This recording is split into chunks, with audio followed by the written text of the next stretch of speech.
Mic കയ്യിൽ എടുക്കുന്നതായി തോന്നുക, ഉറക്കത്തിൽ ഇങ്ങനെ മുട്ട വരയ്ക്കുന്നതായി തോന്നുക, വട്ടത്തിൽ അങ്ങോട്ടും ഇങ്ങോട്ടും ഒക്കെ വട്ടം വരികയാണ്. ബിസിനസിനെ കുറിച്ചുള്ള പിച്ചും പേരും പറയുക. ഒരു സാധാരണ കഴിവ് കൊണ്ടെടുത്ത ഒരാൾ വരുന്നത് കണ്ടാലും ആ കൂട്ടൊക്കെ ഈ ബിസിനസിന്റെ ലീഡറായി, സ്വന്തം ടീമിലെ ലീഡറായി ഭാവനയിൽ കാണാൻ തോന്നുക. ഹലോ, ഞാൻ പലരെയും കാണുന്നത്, ചില ആൾക്കാർ ഇങ്ങോട്ട് നടന്നു വരുന്നത് ഒരു കൈ കൊണ്ട് ഒരു സ്ലിപ്പർ ചെരുപ്പൊക്കെ ഇട്ടാണെങ്കിലും ഞാൻ അവരെ കാണുന്നത് ഒരു സൂട്ടൊക്കെ ഇട്ട് എന്റെ ഓരോ ഓർഗനൈസേഷൻ വലിച്ചോണ്ട് പോകാൻ പറ്റുന്ന ഒന്നാമത്തെ ലീഡറായിട്ടാണ് ഞാൻ കാണുന്നത്.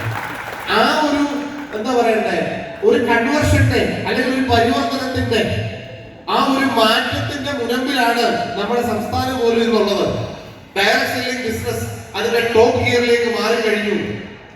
വേറെ അർത്ഥത്തിൽ പറഞ്ഞ ആരും ആരെയും സന്തോഷിപ്പിക്കാൻ പറയാന്ന് വിചാരിക്കണ്ട.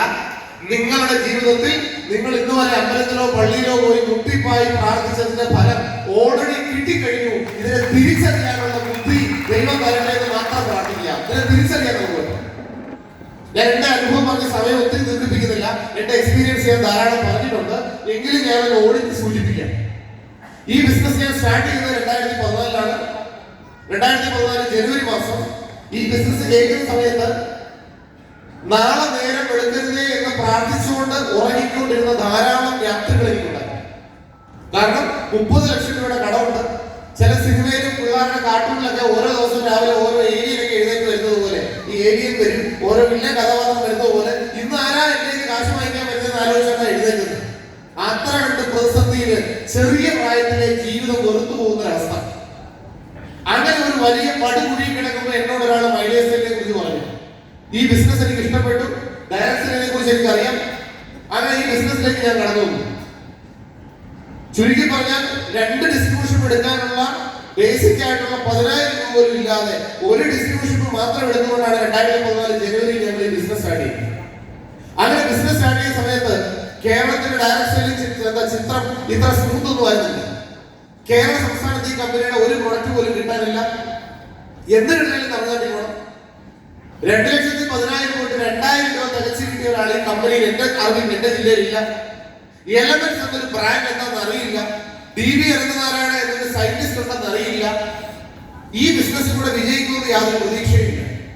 ഒരൊറ്റ സാധനം എന്റെ തലയ്ക്ക് പിടിച്ചുള്ളൂ, ഈ ബിസിനസിന്റെ കോമ്പൻസേഷൻ പ്ലാൻ എനിക്ക് മനസ്സിലായി.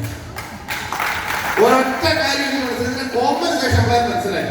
അതായത് ഇപ്പൊ ഞാനിങ്ങനെ നിൽക്കുന്നു, ആദ്യം 1-2 ഡിസ്ട്രിബ്യൂട്ടർമാരായിരിക്കും. ഞാൻ 3 കൊല്ലം ഓടി ഒരു 500 ഡിസ്ട്രിബ്യൂട്ടർ ഇവിടെ, 500 ഡിസ്ട്രിബ്യൂട്ടർ ഇവിടെ ഉണ്ടായി.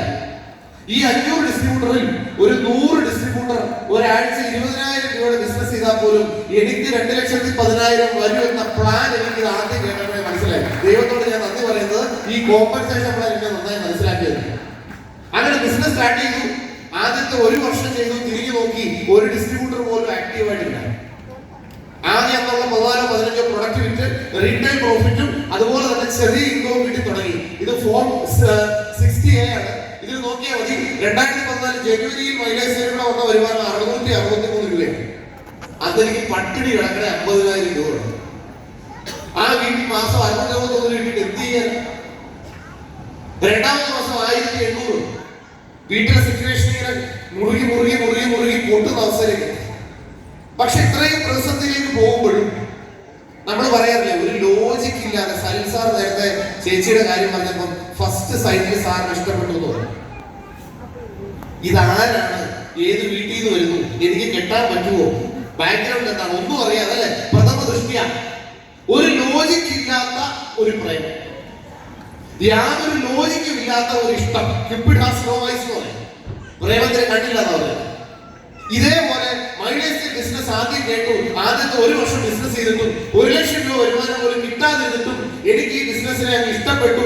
ഒരു ലോജിക് ഇല്ലാതെ എനിക്കൊരു ഫ്യൂച്ചർ ഇതിനകത്ത് ഉണ്ടെന്നൊരു വിശ്വാസം എന്റെ ഉള്ളിൽ പറഞ്ഞു. ആ ലോജിക് ഇല്ലാത്ത സ്നേഹങ്ങളാണ് ലോകത്തിലെ ഏറ്റവും വലിയ സ്നേഹം എന്ന് എനിക്ക് പിന്നീട് മനസ്സിലായി.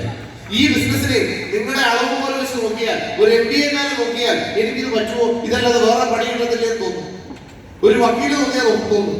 പക്ഷെ ഒരു 7ാം ക്ലാസ്സുകാരെ നോക്കിയാൽ അവന് സത്യം മനസ്സിലാവും. എന്ത്, എന്റെ ജീവിതത്തിൽ എനിക്ക് കിട്ടാവുന്ന ഏറ്റവും വലുതും ഏറ്റവും അവസാനവുമായിട്ടുള്ള ബിസിനസ് ഇതാണ്. ഇതിൽ ഞാൻ 5-10 കൊല്ലം കഷ്ടപ്പെട്ടാൽ ഈ ഇൻഡസ്ട്രിയിലും എന്റെ ജീവിതത്തിലും